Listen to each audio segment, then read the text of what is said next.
नमस्कार दोस्तों, आज मैं आपको ये त्रिकोणमिति का एक महत्वपूर्ण क्वेश्चन में पढ़ाने जा रहा हूँ, जो आपको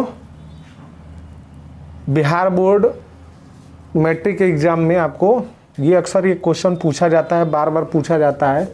इसको हम देखते हैं और समझते हैं, इसका सॉल्यूशन करते हैं। तो देखिए, जो भी ये दिया हुआ है कि सिद्ध करें कि cosec theta minus sine theta into sec theta minus cos theta is equal to 1/tan theta plus cot theta है। तो सॉल्यूशन क्या है?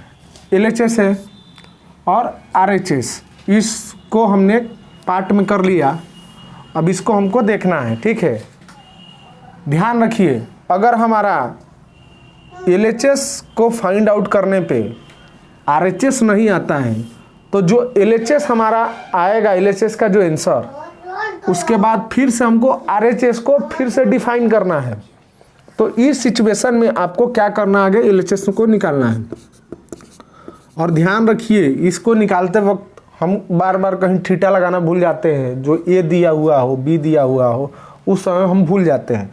तो इससे हमारा क्वेश्चन को कोई काट देता है। ठीक है, जो चेक करने वाला एग्जामिनर होता है। तो इसको हमको लेना है और हल करना है। LHS में क्या है? Cosec theta minus sine theta sec theta minus cos theta. अब ध्यान रखिए कि साइन थीटा इधर है, इधर कोस थीटा है, और आपको मालूम है कि कोसेक थीटा बराबर हमने किया था 1/sin थीटा होता है इसका सूत्र। तो 1/sin थीटा इसको लिख सकते हैं, और इसको क्या लिखेंगे? साइन थीटा को साइन थीटा लिखेंगे।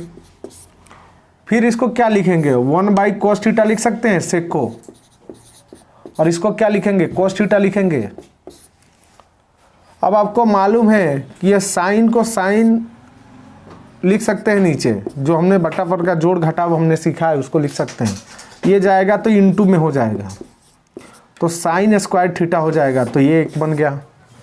दूसरा हमारा क्या बनेगा? दूसरा हमारा बनेगा 1 minus cos square theta upon क्या होगा? साइन कॉस थीटा हो जाएगा। अब इसको समझिए कि 1 माइनस साइन स्क्वायर थीटा को हम क्या लिख सकते हैं? कॉस स्क्वायर थीटा लिख सकते हैं। इसका जो सूत्र होता है अपॉन साइन थीटा लिख सकते हैं। इनटू कर दीजिए। उसके बाद cos 1 minus cos square theta को साइन थीटा लिख सकते हैं, sine square theta upon sine cos theta लिख सकते हैं इसको। अब देखिए, क्रॉस है तो क्रॉस से क्रॉस कट जाएगा, तो एक एक कटेंगे। इससे एक को काट दीजिए, फिर इससे एक को काट दीजिए। तो इस समय में क्या होगा? हमारा कॉस थीटा होगा इंटू साइन थीटा होगा। ये हमारा LHS का एक आंसर आ गया। LHS का आंसर आ गया cos into sine theta. Cos into sine theta हो गया, कॉस इंटू साइन थीटा हो गया। अब हमको RHS ज्ञात करना है। RHS ज्ञात करना है तो इस तरीके से आप देखेंगे, तो फिर से हमको RHS लिखना है। तो 1/tan theta plus cot theta है ये।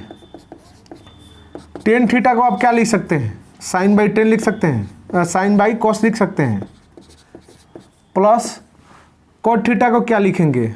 cos/tan लिख सकते हैं, अपॉन। अब देखिए, इसको हमको ज्ञात करना है तो क्या होगा? cos 1/, फिर से एक बार बाई में लिखिए, cos इंटू साइन हो गया। अब साइन से साइन स्क्वायर हो जाएगा, इंटू होगा तो प्लस कॉस स्क्वायर हो जाएगा।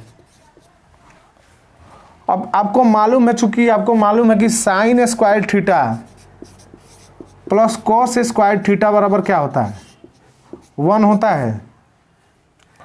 तो 1/1 ये इसका मान 1 हो जाएगा, upon cos theta into sine theta हो जाएगा।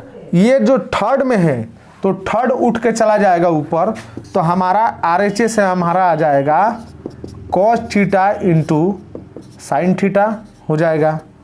चूँकि हमको हमारा जो आंसर आ रहा है तो क्या आ रहा है? Cos theta into sine theta आ रहा है। तो ये हमारा क्वेश्चन सिद्ध हुआ। अतः सिद्ध हुआ, लास्ट में लिखेंगे, अतः सिद्ध हुआ कि LHS is equal to RHS, LHS is equal to RHS, ये हमारा सिद्ध हो गया। LHS is equal to RHS हमारा सिद्ध हो गया। अतः LHS is equal to RHS हमारा सिद्ध हो गया। तो क्या था, sine square sine theta into cos theta LHS में था हमारा, और RHS में भी हमारा कितना आया, sign theta into cos theta आया। तो ध्यान रखिए, अगर ऐसा क्वेश्चन आपको आता है तो ऐसा क्वेश्चन में अगर LHS बराबर RHS नहीं निकलता है, LHS बराबर RHS बराबर बराबर नहीं निकलता है, तो उस सिचुएशन में क्या करेंगे, आगे LHS को निकालेंगे। तो LHS का जितना आंसर आया, फिर हमको RHS निकालना पड़ेगा, तो RHS भी हमारा सेम आंसर आना चाहिए जो LHS का आंसर आया है। तो अतः ये हमारा क्वेश्चन सिद्ध हुआ। ध्यान रखिए कि ये क्वेश्चन बहुत बार बिहार बोर्ड में पूछा जा चुका है, कभी ये थीटा दे देता है, कभी ये दे देता है।